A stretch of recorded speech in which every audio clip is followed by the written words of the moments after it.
how do we get people in the conversation? And what I to go a little bit deeper before I toss it back over to you, like you're in a standpoint where you've been doing this professionally for a long time, and also you kind of had early life education via punk. So you're already interested in that topic. A lot of people are just like overwhelmed with life. And I like when you use the term overwhelmed before, because right now it just feels like life, like we're in a very intense time in life, and life can be ultra overwhelming, whether it be fear of like the election coming up, and even in Canada we've got fear of that election coming up, like fear of the election coming up, global politics and war, and really horrific stuff happening all over the globe, whether it's the economy, whether people having fear about what's going on with their local community. This is a wild ass time right now, and to have people pay attention to what you're talking about seems like people would maybe either at best agree with you, like, oh yeah, you're right, we should address that, but just kind of agree, be like, yeah, that should be addressed, or at worst, just be like, oh, you're like a communist, like fuck you, like how do we get people actually involved in this kind of conversation? Because it's what you're describing is so horrific. How do we get people there? And I think that's especially important question because there's such a backlash against criminal justice reform. Everyone's like, crime is rampant because um, bail statutes have been changing to allow more people to be released pre-trial. Because a lot in the United States, you have to buy your freedom before you're convicted of a crime. Rich people can pay a bond whenever. Poor people just end up stuck in jail and are faced with the decision: do I take a plea just to get out? And there's been a lot of effort to um, sort of push back on that. And there's a huge backlash because people have this perceived increase in crime. Although if you actually look at the crime rates, um, we're a lot safer now than we've been before. And that's just really about the sort of narrative that people have been reading. So I think the first thing is to sort of, talk to people and just say, well, listen, all these draconian policies don't actually make you safer. If you're so concerned about the increase in crime, well, recognize that the way we've been doing it doesn't actually reduce that, doesn't make things any safer. And sort of bring people to mass incarceration and crime rates, especially related to social conditions, or policy decisions. We could easily, you know, divert a substantial percentage of the people in the criminal justice system if we had the political and financial will to fund those resources. And it is a conscious decision not to. And a lot of it has to do with class, but a lot of it has to do with the segregation of the effects of crime. Oftentimes people say, well, defunding the police, that's just what suburbs look like. And it's because, people, live in their communities where like rich people live out in the suburbs or far away. And so they're not feeling the effects. They're essentially shipping out, they're exporting the consequences of their intentional policy decisions. So I think the more we can sort of demonstrate to people, well, this is an actual solution, or, what you're proposing, repealing all the bail statutes and have someone not be able to buy their freedom before they're convicted of a crime when they like stole a car, that doesn't actually make you safer. Like what makes communities safer is actually addressing these problems. And one thing I always tell people is just go watch one day of court. Just go watch like the regular old docket in your county court where they're just handing misdemeanors. And most people are gonna come back from that and look absolutely horrified. Or, get on a jury.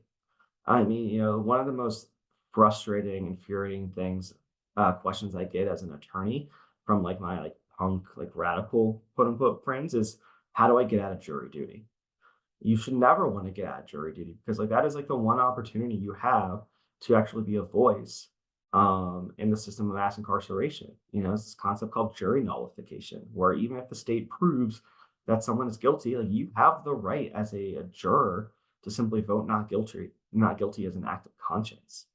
And that sort of developed, back in the days of the Fugitive Slave Act, where Northern jurors were not convicting people who otherwise would have been guilty because they're against slavery. So I think it's just people's connection to the system. And I think as this web of the criminal justice system grows, people are going to have more experiences. The amount of clients, whose family members have had their worlds completely shattered by just watching like their brother, their father, their husband, their sister go through a criminal case. Um, it's fairly common. So I think just having that sort of like firsthand experience with it is sort of radicalizing in and of itself about like this isn't right, like this doesn't work. I feel like we're in such a crazy time right now, and there's nothing I would like more than to do just to hang out with Monica and our kids and my family and like not talk to anyone about anything complex or difficult because I don't want to get into an argument with anyone. And I don't want anyone telling me something that I find objectionable. Like, I don't want to have this big, crazy conversation. But like, stakes are super high. And not just right now. I just feel like the rate that society's moving at and like the wildness of the situations we're finding ourselves in, like the what you're explaining right now, like the more you're talking about it, I'm just like, because I could see myself saying to you, like, Chris, how do I get out of jury duty? Like, I'm so Yeah, yeah. busy, you know? And But I like, would I so, would say you shouldn't. right. But so, like, we got all these things. It's like, I understand the deep, deep desire to not talk to people with views that you feel are objectionable or ill informed, but things are really dire right now. Any thoughts on talking to people with differing opinions, whether they be slightly like degrees of opinion, like I don't want to do jury duty, versus talking to someone who's like maybe got a complete 180 from you politically. Let's say someone who's like, oh, this bail reform is plunging our country into, chaos, and that's the worst thing. Like, what's our duty to take on difficult conversations with people? Well, I'll start this off by actually sort of pivoting to my current work, defending animal rights activists, and because I think we've had opportunities to speak with jurors after cases, and I think that this will exemplify sort of what that's actually like. So, about this time last year, we represented two women who took sick and dying chickens off the back of a transport truck outside of a slaughterhouse. Video of it, they posted it online. Still to this day, kind of feels like a smash and grab to me. But this was an act of rescue, and a jury acquitted them in the county, or in Merced, California, which is a rural county where Foster Farms, this slaughterhouse, this corporation, is a main employer. And we had the opportunity to speak with the jurors, and none of the jurors were vegetarian or were vegan. And they all sort of like knew, like, yeah, like I know what happens to animals in there, but it was slowing down. And of course, they were jurors, they were sort of a captive audience. But slowing down, hearing the defendants talk, hearing the attorneys for the defendants talk about why they did what they did, caused this opportunity for them to really evaluate someone with a viewpoint radically different from theirs.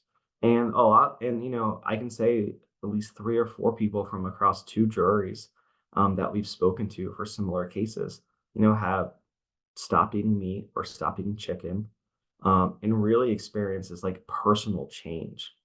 And that, speaking of like finding optimism in otherwise cynical places, I mean, like that like has really sort of stuck with me, which is like we can go into a courtroom and say, yeah, these people took animals that do not belong to them and argue that they should not be guilty of a crime.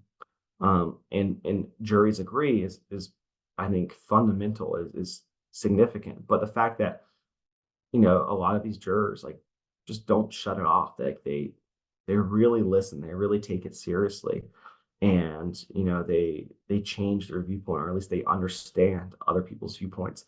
I think that is really significant. And it's hard. A lot of the times, I might just want to, if especially on the internet, which I think is not really a place where people can frankly have like conversations anymore. But it's hard because sometimes like the impulse is there just to be like, fuck you, you terrible person. So, I think it requires like a lot of patience. And I think the more we see society kind of break down, the more we're going to be forced in these situations where we do need to have difficult conversations, or we need to like work with people that we otherwise wouldn't work with. And I also think that's important because I also think like the more we find ourselves only interacting on the internet, like the less capable we become in terms of just being like a well-adjusted person with other people.